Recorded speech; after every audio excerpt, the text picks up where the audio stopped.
Vintage Magic. Game, collect, invest. For more information about our consulting and professional services, visit vintagemagic.com.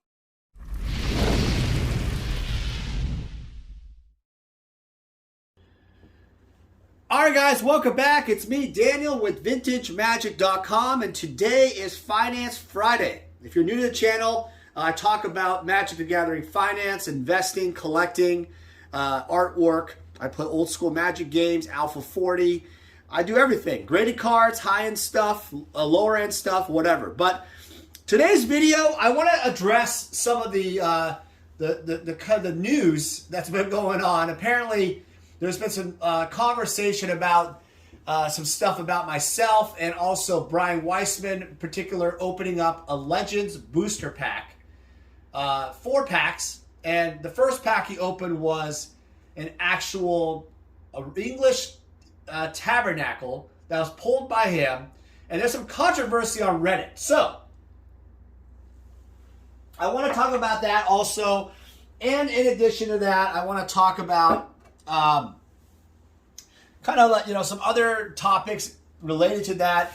A little different topic today. I want to talk more about just kind of why the old guard, the trolls and all that, why do they still exist, and why it's even in some ways good for business, and obviously could cause a lot of negative parts of your life, but to always stay the course and move forward. All right, so also I have a lot of cards, a lot. This is just the beginning. A lot of cards to sort, so I'm just going to go through stuff and sort cards too. So it's kind of like a Daniel Rambles video and Finance Friday. So. All right, so basically what's going on is Brian Weissman my client Garrett purchased an English Legends booster box from me. And this booster box, he told me, hey, look, I've always wanted the booster box. I've always wanted it to be on camera. It kind of, a story be told, whatnot. And I was like, okay, that's really cool. No, that's different. And so, why not? So he purchased the box from me. And basically, we have a situation where he essentially wanted to, I told him, hey, I'm going to Vegas. You're meeting with a lot of my friends and colleagues in Magic. We kind of had our own Magic Fest, even though there is no Magic Fest in Las Vegas. We had our own Magic Fest. And so essentially, we had a great time, great dinners. The family came, met multiple clients, came out of town. It was awesome.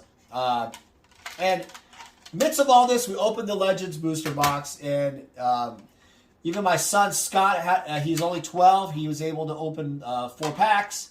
My son Nick tried to open some packs, and that didn't work very well. So that was a failure. But Jeff Boski, my friend, Charles, Gatto, a family friend, Joe from Mythic Markets, Dana, and Mark from the Magic community. And look, we had a great time.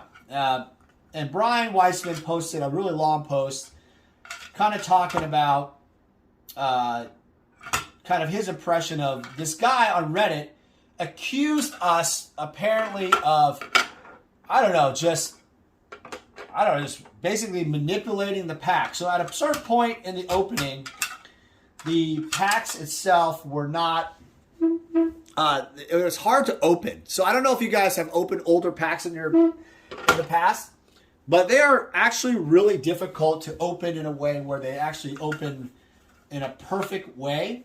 So they don't actually rip. So you don't use your mouth, your scissors, nothing. We're talking just open it from the seal, the long seal, and pull it. And it was one of those things where Brian tried to open it, and it did not work.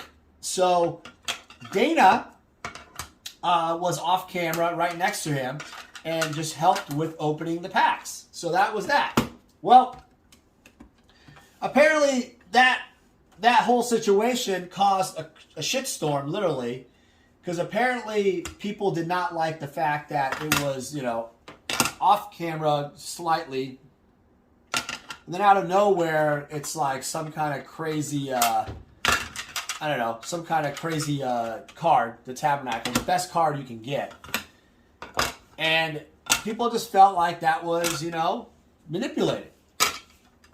So I figured it's worth the discussion because I think, I understand what people are feeling and they, whatnot.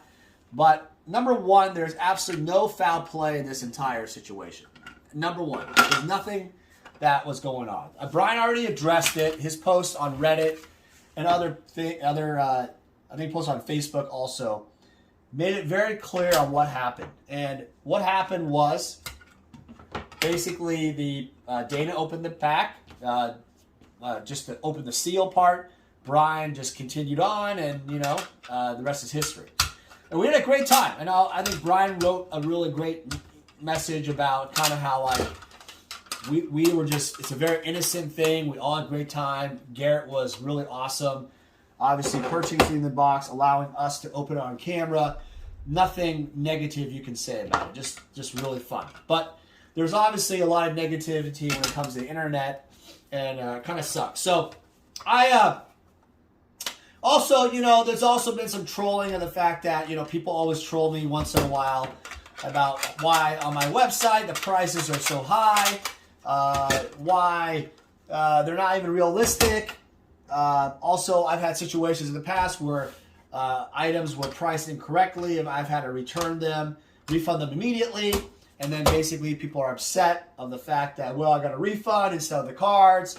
And why does that happen? And I want to address just kind of topic in general, that there is a lot of, what's crazy about the world of Magic is that, or life, is that your bullying is not something that should happen, right? Bullying is something that's very negative in any community, and it's wrong. And in Magic, for some reason, it happens in a rampant way. A very, very, very rampant way. And it's really sad, honestly, because what that does is it's kind of sad because if a lot of these people have kids, they have family members, they have their fathers, and I doubt they would act the way they do if it was their own kids, right? Imagine if it was their own kids being bullied rather than adults in this case. How would you feel? Because what you're doing is you're basically talking, trash, trolling, making someone feel terrible about themselves, criticizing their business and stuff, making just false accusations, and giving them no opportunity to defend themselves. And on top of that, it doesn't matter if you defend yourself or not. I've learned in this business that there's nothing you can say to convince people that are bullies to continue bullying. It happens forever. And so it's just a terrible, terrible situation. And so I feel like my experience is that, you got to have thick skin in this business, in any kind of business. And you have to be able to, understand that if your business is successful, you will get trolled. You will get, a lot of press in that, negative press in that way. You can't win everybody over. That's another thing I realized. Rudy from Alpha Investments gets trolled all the time. Some people, are online, they get really affected by being trolled. It really affects their, just the way they are, their being and everything. So I can understand that and appreciate that so some people get really affected. So you gotta understand, like, when you talk badly about certain people online can get really, like, mental illness, like, really affected by it. And that really, can cause a lot of pain for their lives, just in general. It's really bad. But the trolls and the people on the internet don't really give a crap about it. It's kind of sad. They just continually hurting other people. They just want to say what they want to say and make people feel worse about themselves. And I got to tell you, as much as I can say stop, it'll never stop. It'll never stop. And one reason why it'll never stop is that people will always, like, there's always the keyboard warrior, just either they've been abused in their lives, or, they've been bullied themselves, or they like to gang up, on people. They just like to troll people. They like to insult people, but, they might be lawyers, doctors, whatever. They might be really stand-up citizens in their lives, but they have this need to basically feel strength and hurting others online, when really you would never say that, ever say that to someone in their face. And I'll be honest, I have met people in the Magic community in person, and I have played games with people that literally will say nothing wrong, and they're nice to you. You have a conversation, hey, how's it going? What's new with your world? Whatever. Small talk. And then when you're basically somehow, like, when they're on the internet, they turn into like a massive bully. They think that they have some power because either they're a moderator in a Facebook group, whatever, right? I have purchased things from, I'm not even going to name names. It's pointless. I have purchased things from dealers, individuals, whatever. And they were nice to you in person, but assholes when you're not there. And so it brings up this whole conversation about bullies and everything, because I just want to be clear that, you're never going to get away from it. Now, you're probably like, Dan, this is a terrible industry. Why the hell are you in it? Well, I make my living off it, but, all in all, most people that I've interacted with are really nice people. That includes artists and collectors, dealers in general. They're really nice people. So I'm not doing this video to basically say, oh, all people are assholes or, haters. No, that's definitely not the case. The purpose of the video is just kind of have people be aware. And by the way, I'm just organizing based off color, and this is a first part phase step to all this. I mean, later on, I'm going to have to break down by individual cards. And, honestly, side note, I don't have time to sort cards. This is like, I know Rudy sorts cards like all the time because he doesn't sell any cards. I mean, to be honest, if you notice, he doesn't really sell his cards. He just keeps buying the cards. Perfectly fine, he does that. But he's not really a seller of the cards or his boxes. He just likes to keep increasing the prices, getting the traffic, and his YouTube is his main revenue. So people have not figured out why he does what he does. That's his choice, and that's fine. But back to individuals. People get upset. Like for my website, it's really hard to update the pricing when you're by yourself. So I put the pricing really high as of late, because we're actually redoing the website. Hopefully be done this year, maybe get done early next year. And I'm doing a lot of changes. Like, one of the biggest things, I've listened to a lot of people, like, hey, I don't like it when, like the prices are not consistent and you'll refund me the money. That's like the number one problem. Well, we're resolving that by having it so when you purchase something on the website, what's going to happen is that it'll basically say the prices are up to these, starting at this price. So what I'm doing is saying, hey, look, the prices will start at, let's say, I don't know, like let's say this channel right here, starting at $250 or whatever, and the price might, let's say, jumps to like $350 or whatever. But instead of letting you buy it, you have to contact me either by phone or message and say, hey, I'm interested in this. I want to know if it's available and everything. A lot of people will be like, well, dude, that sucks because every other site has it for available for sale, and I don't want to keep messaging people and stuff like that. It's pointless. And look, I'm probably going to lose customers that way, but at the same time, if you're a true collector or investor of cards, you're going to pick up the phone or send me an email and say, hey, is this available? I'm interested. And you know what? The price may be not priced correctly because, again, I'm not able to price everything perfectly the first time. But at least I'm able to not have an issue where you check out you buy it, the channel, let's say, and it's priced at like $100, and let's say it's supposed to be $300 at that point, right? And so that's what I'm trying to eliminate. And so that is where I think you can't win everything, right? Because currently the websites that are on like Channel Fireball and other websites, and you'll see this, they have a lot more resources, more people to actually help with their system of pricing and inventory management. Card Kingdom has a great setup also. It's hard to do that when you're by yourself. I'm just being honest.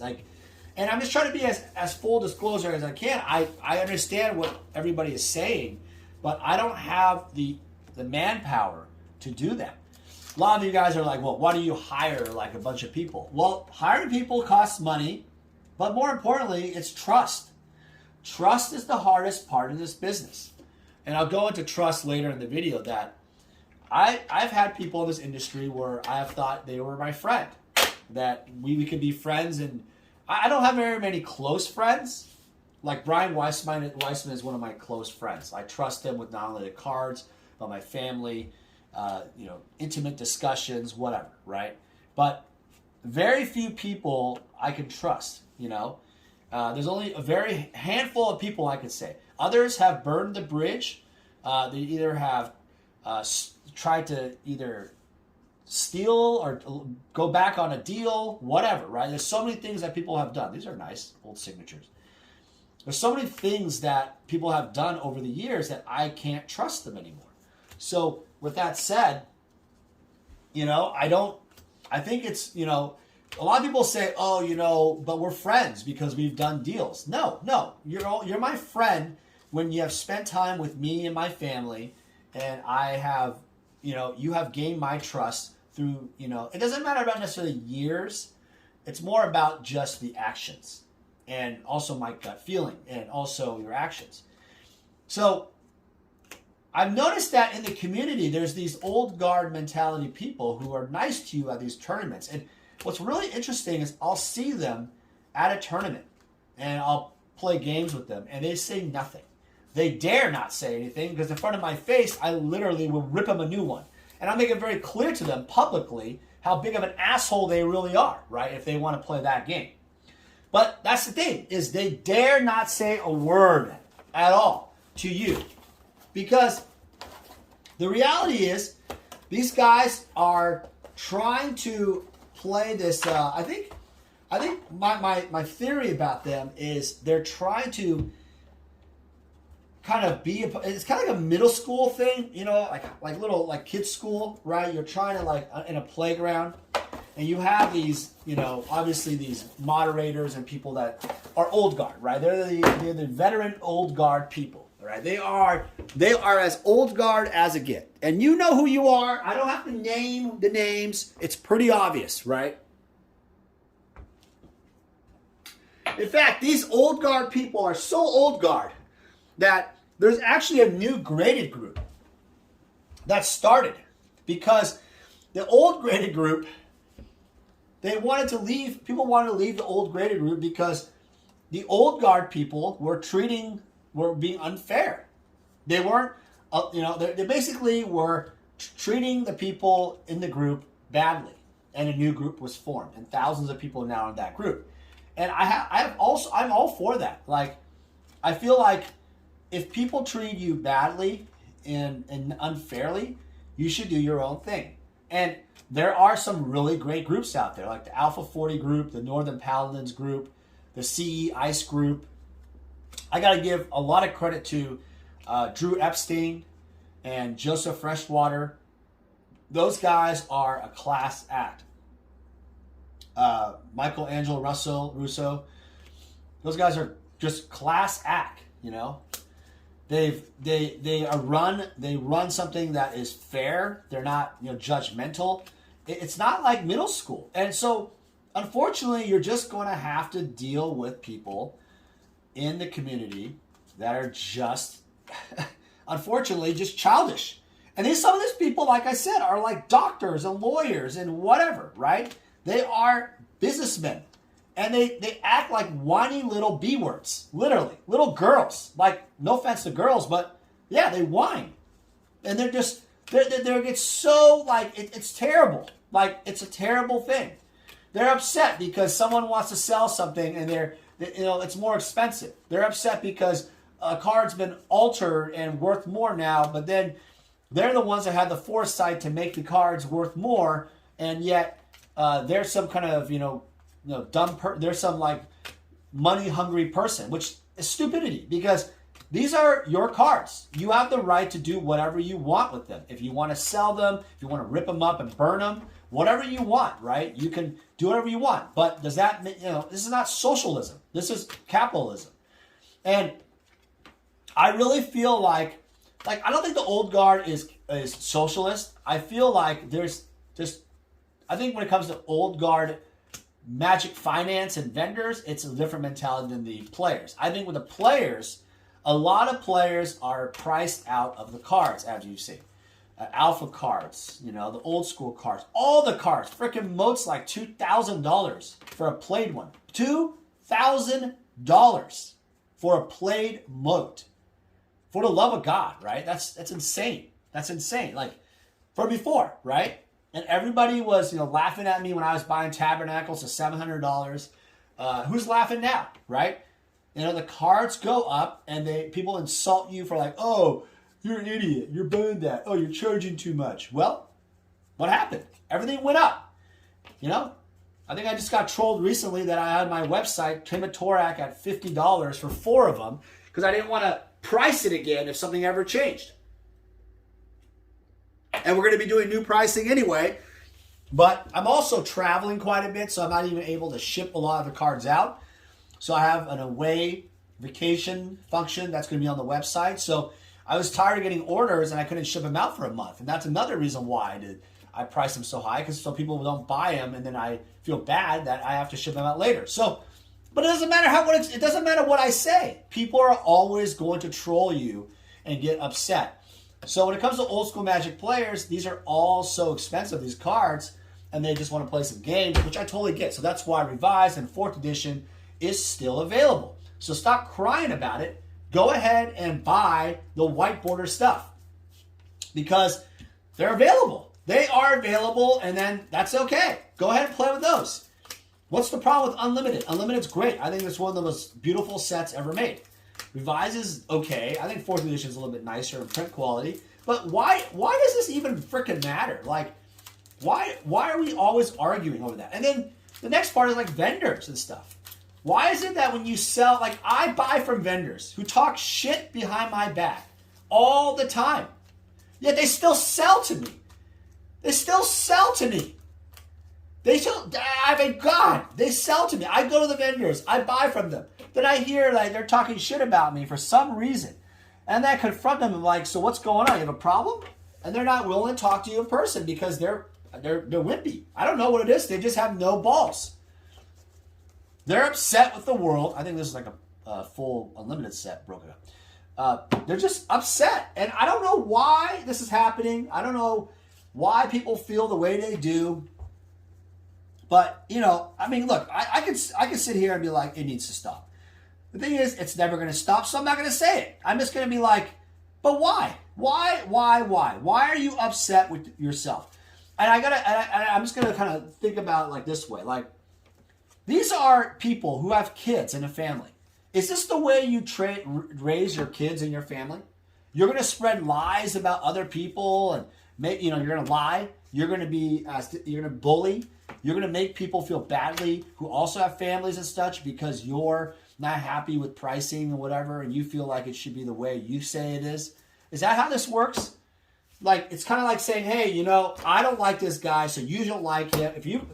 I've had people tell me that if you associate with Daniel Chang, I'm not going to be talking to you ever again. That's what it's come down to. I'm just like, wow. Like, I'm so baffled how these people call themselves a community, like a community members of a community where you're supposed to be opening your arms and welcoming people to play Magic the Gathering. Yet all this is a bunch of crybabies are crying about, things, in their lives. I find that to be so sad. So sad. And, I got to say, I do this video because I hope you guys, the last part is I want you guys to know that I really feel like most people on a positive note, that if you go through this kind of bullying and you're feeling affected by it, I want you to think about something positive and know that there are lots and lots of people who are very positive about the community, who really appreciate it. Like I am very positive about the community. I'm just not positive about the recent interactions. I'm addressing it because I have a channel that I'm able to put out there, and also to address some of these, these weird topics, right? So I'm going to do it. But I have to say, there's a lot of great people in the community. I named a few, and you have to understand the best thing you can do is to associate yourself with people that are, these are all new cards. So I don't know what this is, by the way. Associate yourself with people that lift you up, right? You don't need to, you could choose, what's great about this life is you can choose your friends, be friends with people that you really like, and not feel bullied and, the hate, right? It's crazy, like, there's people that support the Black Lives Matter and Asian hate and Asian hate, stuff like that. Yet they still troll and, get upset, of all races. It doesn't matter. They're still willing to do that.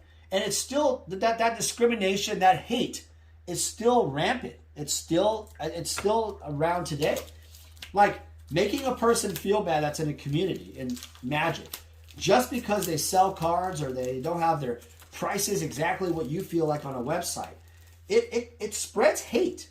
All you're doing is spreading negativity to the world and stuff, and it's really just sad. But the thing is, it doesn't matter what I think, right? Because ultimately, the people in that type of thing are going to always hate. They're never going to ever be happy. There's, again, something's wrong. I'm telling you, it generally is something wrong in their lives. They have marriage issues. They have depression. Something is going on. And, look, I'm not saying, hey, look, what they're doing is right. But I have to say, there is instances where they are not, mentally able to think in a capacity that is right. And I have to give them that, right? I have to accept that. But will I ever, do I think it's right what they're doing? No, absolutely not. I don't think it's right at all, and I think it's wrong. All right, so anyway, all this negative talk or addressing of stuff, I do want to tell you that I will be traveling, in a positive note, to Orlando, visiting my friend Tavis and Charles. We're going to be going to CGC to grade some cards and other kind of shenanigans. We're going to play some old school Magic with a lawyer friend named Justin Klatsky. He's the one that arranged a tournament thing for everybody, so that's pretty cool. And then we're going to do that in early June and be able to hang out and play some Magic, all that kind of stuff. So I'm really excited about that. And we're also going to be opening up the Alpha Starter that I won on Heritage Auctions. That's going to be open also, so that's going to be kind of cool. All in June, so videos will probably be out sometime in June. All right, guys. Well, thanks again for watching. I hope you guys have a great weekend. I know some of this has been kind of like, I feel like it's worth addressing, right? I think it's relevant. If you guys have any questions or whatever, contact me. But it is relevant, and I hope you guys enjoyed maybe some of the sorting. Lots more to go in sorting. Just piles and piles of cards. Cards I've done, deals over the years, and I haven't even sorted. This is probably like years of deals I have yet to even look at. All right, guys, take care. Talk to you soon. Hey guys, it's me, Daniel, with VintageMagic.com. I'm here to share with you more about our deck and set collector fulfillment service. The deck fulfillment service caters to the player. And what that basically means is if you are a player looking to fulfill your old school Magic deck, certain Power 9 or key pieces in your vintage deck, or dual lands in your legacy deck, we have the inventory and the resources to help you fulfill your needs. Next, we have the set collector fulfillment service. This really caters more towards the collector. Oftentimes I've been asked, hey Dan, can you help me find this specific graded card for this set? Or Dan, can you find me these 20 cards left in my beta set? It doesn't matter what you're looking for, even if it's like every single Sarah Angel possible out there, I can help you out. My resources and extensive network in Magic the Gathering, I was able to help thousands of clients all over the world fulfill their needs. I've made it my mission at vintagemagic.com to be your one-stop shop for all your collector needs. For any significant item or collection, we're able to travel anywhere in the world to meet you. The reason why my clients love this service because it saves you time. What happens is collectors and players often search all over online or vendors and they never find exactly what they're looking for. By going to us, we are the only one-stop shop who can help you with your needs. Using our service gets you exactly what you want and saves you time and money. Vintage Magic. Game, collect, invest. For more information about our consulting and professional services, visit vintagemagic.com.